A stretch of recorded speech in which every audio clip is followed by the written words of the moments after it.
Esto es Imagen Empresarial y me da mucho gusto saludar esta mañana y le agradezco que nos tome la llamada José Medina Mora, presidente de la Coparmex. ¿Cómo estás, José? Buenos días, gracias por tomar la llamada. Muy buenos días, Rodrigo, qué gusto saludarte.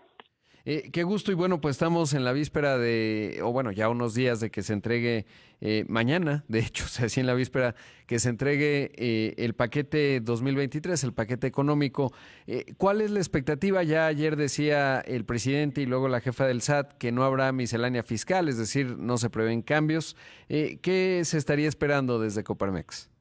Sí, bueno, en primera instancia, observar que el presupuesto es la herramienta de política pública más importante con la que cuenta el gobierno, porque ahí es donde puede realmente poner en blanco y negro, en dinero, en presupuesto, cuáles son sus prioridades.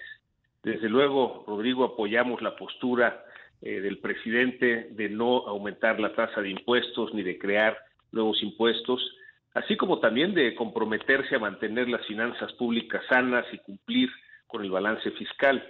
En los supuestos macroeconómicos esperamos que haya un ajuste debido a que lo que se propuso en los precriterios de política económica hablaba de un crecimiento de 3.4, cuando pues esto se encuentra alrededor del 2%. Por otro lado, se hablaba de una inflación del 5.5, cuando estaremos arriba del 8%. Consideramos y esperamos, Rodrigo, que se le dé prioridad a tres aspectos, que son la salud, la educación y la seguridad. En cuanto a salud, nos parece que es importante, dado este resultado de la cancelación del Seguro Popular, en donde 15 millones de personas perdieron esta posibilidad de atención de salud, es importante que se dedique un mayor presupuesto precisamente al sector salud.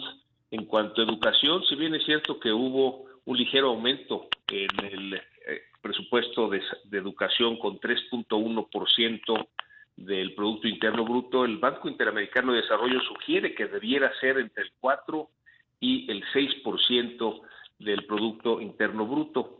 En este sentido, el presupuesto educativo esperamos que se priorice en recursos para mejorar la infraestructura educativa. Sabemos, Rodrigo, que teníamos previo a la pandemia un rezago de 2 años del aprovechamiento educativo de nuestros estudiantes con respecto a los estudiantes de los países de la OCDE, y que además hay 1.600.000 estudiantes que no regresaron a clases ahora que se regresó el sistema a clases presenciales.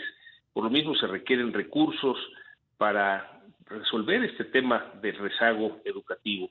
Realmente, en cuanto a seguridad, sabemos que la crisis de seguridad no se ha resuelto, seguimos en una creciente inseguridad, y en ese sentido, aunque el presupuesto para el 2022 tuvo un incremento mínimo del 1.8, es importante que se refuerce la seguridad en los gobiernos locales para reforzar las policías municipales y estatales. En ese sentido, consideramos que debe de destinarse recursos de este presupuesto para atender seguridad pública a nivel local. Esos son los tres principales rubros en donde esperamos que se ponga énfasis, consideramos que es lo que necesita el país, y estaremos atentos a ver qué es lo que se propone en este presupuesto. Claro, mencionas tres aspectos fundamentales, estimado José.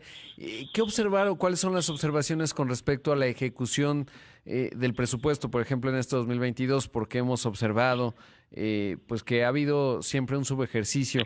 En esa parte, ¿cómo se ve y sobre todo cómo poder tener un presupuesto en donde se ejecute mejor ese aspecto?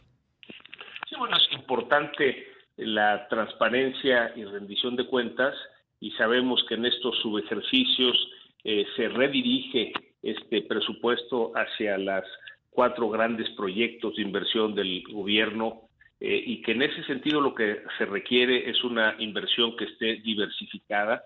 Consideramos que para la reactivación de la economía, recordemos, Rodrigo, que México es el único país de Latinoamérica que no ha recuperado el nivel de la economía previo a la pandemia, y es importante que inversión pública, que ahorita está alrededor del 3.1% del PIB, pudiera estar hasta el 5%, pero esta debe estar diversificada en todo el país, diversificada en distintos sectores para poder ser complementada con inversión privada, con otro 20% del Producto Interno Bruto. Esto realmente lo que ayudaría es a que creciera la economía, que se reactivara precisamente para lograr esa recuperación que nada más falta en México con respecto a los demás países de América Latina. Es importante el que hubiera inversión privada en el sector energético para que esto también permita atraer inversión en otros sectores, dado que hace falta para que llegue más inversión extranjera, el que haya energía, el que haya agua, pero sobre todo, Rodrigo, certidumbre jurídica para la inversión. Sí, por supuesto, es un aspecto fundamental. Además, está pendiente todavía, digo, normalmente ustedes forman parte obviamente del Consejo Coordinador Empresarial, pero desde inicios de año el tercer bloque de paquete, digamos, de inversión público-privada, ¿no? Que es justo lo que mencionas, José, y que pues hasta ahora seguimos esperando. Así es, y hay que considerar, Rodrigo, que además de los dos bloques de proyectos de inversión que se anunciaron y se autorizaron, este tercero pues está listo para invertirse, pero hay muchos más proyectos que están listos para invertirse, no nada más por parte de las empresas mexicanas, sino también por las empresas extranjeras. Si bien observamos ese aumento de la inversión extranjera directa, es principalmente de reinversión de utilidades de las empresas que están aquí, pero hay proyectos de inversión. Estuve en Houston con el Baker Institute y vemos proyectos de inversión ya listos, están hecha todo el análisis de la conveniencia, de la pertinencia de la inversión, tienen el financiamiento y nada más están esperando a ver si hay la certidumbre jurídica, si México va a cumplir estos compromisos firmados en el TEMEC, y por eso es importante el que se resuelva en esta consulta las diferencias que hay con Estados Unidos sobre todo, pero también con Canadá, para que entonces pueda llegar mucha más inversión y entonces sí podamos lograr esa recuperación de la actividad económica. Claro, y aprovechando ello, ¿qué te dicen de México en estos dos aspectos, ¿no? El que ya mencionas, las consultas, viene la próxima semana el diálogo de alto nivel, el diálogo económico de alto nivel. Parecería que pues hay una buena capacidad, digamos, de centrarse en lo estratégico de ambos lados, de acuerdo a lo que han ido definiendo en la agenda. Eso por un lado, y por el otro el tema de la seguridad, que también es un aspecto fundamental. ¿Cómo se ve México ahora que estás por allá?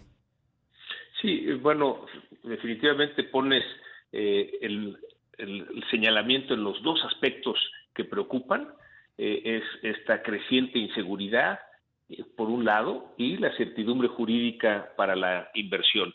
Si bien es cierto que hay esa creciente inseguridad, pues también es cierto, y el mismo embajador Ken Salazar ha señalado que la embajada señala 6 estados en los que no hay que viajar y 7 en los que hay que reconsiderar, pero también dice hay 19 estados en los que se puede viajar y se puede invertir. Entonces es redirigir esas inversiones en los estados en los que la Embajada de Estados Unidos les da la señal a las empresas norteamericanas de dónde poder invertir. Y con respecto a la certeza jurídica, desde luego el que haya el diálogo ayuda, el que haya pues esta declaración pública tanto del presidente como de la secretaria de Economía, Tatiana Cloutier, el canciller Marcelo Ebrard, de que en este diálogo de la solicitud de consulta se van a resolver los 4 temas que puso sobre la mesa el gobierno de los Estados Unidos, que son esta respuesta a las solicitudes de la Comisión Reguladora de Energía, esta obligación de comprar el gas natural a las empresas a Pemex y Comisión Federal de Electricidad, que ya ayer resolvió la Suprema Corte quitando esa obligación.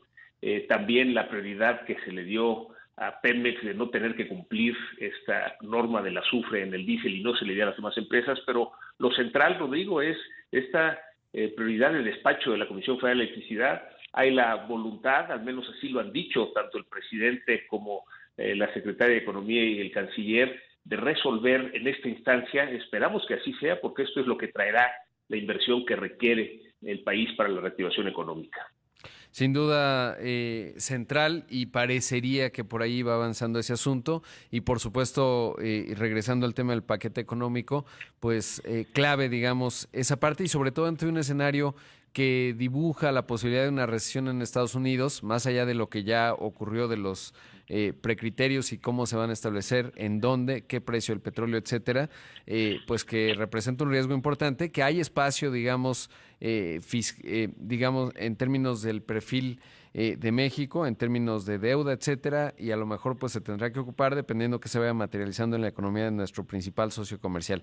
Pero habrá que observarlo. José, como siempre, agradezco mucho la bondad de tu tiempo y siempre pendientes de Coparmex en este espacio.